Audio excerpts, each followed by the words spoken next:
2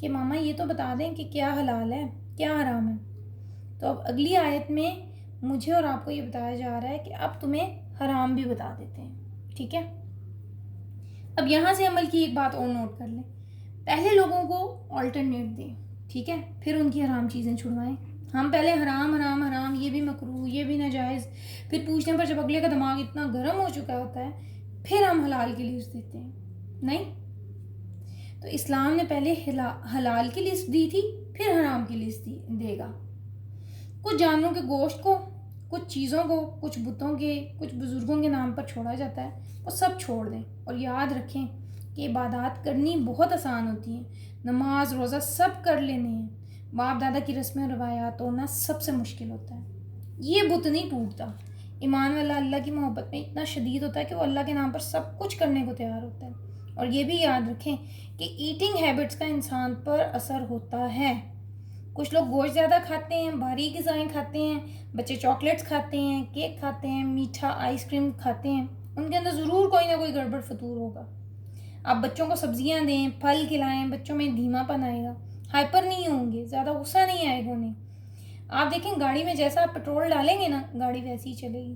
اور ہمارا جسم بہت حساس ہوتا ہے, کھانے کا روح پر بھی اثر ہوتا ہے, یہ بھی میں آپ کو بتا دوں. نہ صرف روح پر بلکہ ہماری عادات پر بھی اس کا اثر ہوتا ہے. آپ روز بریانی, پکوڑے, سموسے, کھیر کھاتے جائیں, آپ دیکھیں گے کہ لائٹ چیز پھر آپ کو اچھی ہی نہیں لگے گی, تسلی ہی نہیں ہوگی آپ کو اس سے. اسی لیے دیکھیں فزیکلی انسان کی باڈی جو ہے نا بہت زیادہ گرو ہوتی ہے, لیکن روحانی طور پر ہم پیچھے ہوتے ہیں. تو جو مرضی کھائیں, چاہے بھاری کھائیں, ہلکا کھائیں, یہاں بات صرف اتنی ہو رہی ہے کہ کھا کر اللہ کا شکر بھی ادا کریں. اللہ رب العزت نے یہاں ایک اور بات بھی سکھا دی ہے کہ جتنا اللہ کا شکر ادا کرو گے اللہ تمہیں اتنا ہی زیادہ دے گا. اور دل کا شکر, زبان کا شکر, جوارے کا شکر, آپ کا دل خوش ہو کر یا اللہ جو تو نے ہمیں کھلایا کسی کو نہیں کھلایا. ٹھیک ہے. تو پھر کیا اپنے بچوں کو ہر کھانے کے موقع پر آپ یہ پہلے کہا کریں کہ آپ اپنے بچوں کو یہ سکھائیں کہ بیٹا یہ جو آپ کھانے لگے نا یہ ہمیں اللہ نے دیا ہے, یہ ہمارا حق نہیں ہے. ٹھیک ہے, یہ آپ کا میرا حق نہیں ہے. پھر زبان سے کہلوائیں کہ الحمدللہ. ٹھیک ہے.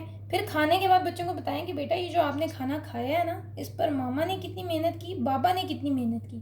اب آپ نماز پڑھیں, اچھے کام کریں تاکہ اس کا ان کو بھی اجر ملے.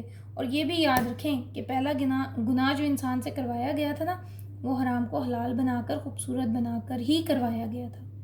اگلی آیت کی تفسیر میں یہ بات انشاءاللہ زیادہ واضح ہو جائے گی. آپ کو شاید یاد ہو پہلا گناہ یہی تھا نا حضرت آدم علیہ السلام سے جو کروایا گیا تھا. اللہ تعالیٰ نے, میں نے پیچھے بھی اس کی ایک بار بتایا تھا اس کے بارے میں کہ اللہ تعالیٰ نے کہا تھا کہ درخت کے پاس نہیں جانا, سب کو پتہ ہے اس کے بارے میں. تو شیطان نے ورگلا دیا تھا اور حضرت آدم علیہ السلام نے اس درخت کا پھل, حضرت حوا علیہ السلام نے اس درخت کا پھل کھا لیا تھا. ٹھیک ہے. تو سب سے پہلا گناہ جو ہوا تھا وہ حرام کو حلال بنا کر خوبصورت دکھا کر ہی کروایا گیا تھا. ٹھیک ہے. آج ہم نے سورہ بقرہ کی آیت نمبر 172 کی تفسیر پڑھی ہے. وما علینا الا البلاغ. کل انشاءاللہ تعالی ہم آیت نمبر 173 کی تفسیر کریں گے. اس آیت کی تفسیر تھوڑی سی لمبی ہے, پھر آج آپ کو ٹائم بہت زیادہ ہو جائے گا, تو انشاءاللہ تعالی ہم اس کی تفسیر کل ہی کریں گے. آپ کا میرے ساتھ رہنے کا اور قرآن سننے کا بہت شکریہ. جزاکم اللہ خیرن کثیرہ. اللہ سے دعا ہے کہ اللہ تعالیٰ آپ کو اس کا بہترین اجر دے, اور اللہ تعالیٰ سے یہ بھی دعا ہے کہ اللہ تعالیٰ ہمیں حلال کھا کر, پاکیزہ کھا کر, اللہ کا دیا ہوا پاکیزہ رزق کھا کر اللہ کا شکر ادا کرنے کی توفیق بھی دے. کیونکہ یہ بھی آپ آگے قرآن میں پڑھیں گے کہ اگر تم شکر ادا کرو گے تو میں تمہیں اور زیادہ نوازوں گا.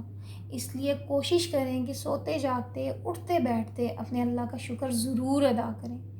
کیونکہ آپ کو شاید یہ نہیں پتا کہ ہر سانس پر نا اللہ کے 2 شکر ادا کرنے بنتے ہیں. ایک اس بات پر کہ ہماری سانس سے جو گندی ہوا اندر تھی وہ باہر نکلی ہے, اور دوسرا یہ کہ ہم نے سانس جو اندر کھینچا ہے وہ ہم صاف ہوا اپنے اندر لے کے گئے ہیں. تو یہ ضرور سوچئے گا کہ ہم اپنے اللہ کا کتنا شکر ادا کرتے ہیں, اور کیا اللہ نے ہمیں جو نعمتیں دی ہیں یہ سب ہمارا حق ہے کیا. تو اس لیے اپنے رب اللہ کا شکر ادا کریں. آپ دیکھیں دنیا میں بندہ اگر کسی سے کوئی بھلائی کرتا ہے تو ہم اس کا کتنا شکر ادا کرتے ہیں, تو پھر اس رب کا شکر کتنا ادا کرنا چاہیے. ذرا سوچئے گا اس بارے میں کہ جس رب نے ہمیں اتنی بے حساب نعمتیں بغیر مانگے اور بغیر کوئی معاوضہ لیے، بغیر کوئی لالچ کے اللہ نے ہمیں دی ہوئی ہیں، تو کیا ہم اپنے اس رب کا شکر ادا نہیں کر سکتے؟ کوشش کیجئے کہ اپنے اللہ کا اٹھتے بیٹھتے شکر ادا کیا کریں۔ مجھے بھی دعاؤں میں یاد رکھیں، اللہ سے دعا ہے کہ اللہ تعالیٰ میری بھی اس کوشش کو اپنی بارگاہ الہی میں قبول فرما لے۔ آپ کا بہت بہت شکریہ۔ السلام علیکم ورحمۃ اللہ وبرکاتہ۔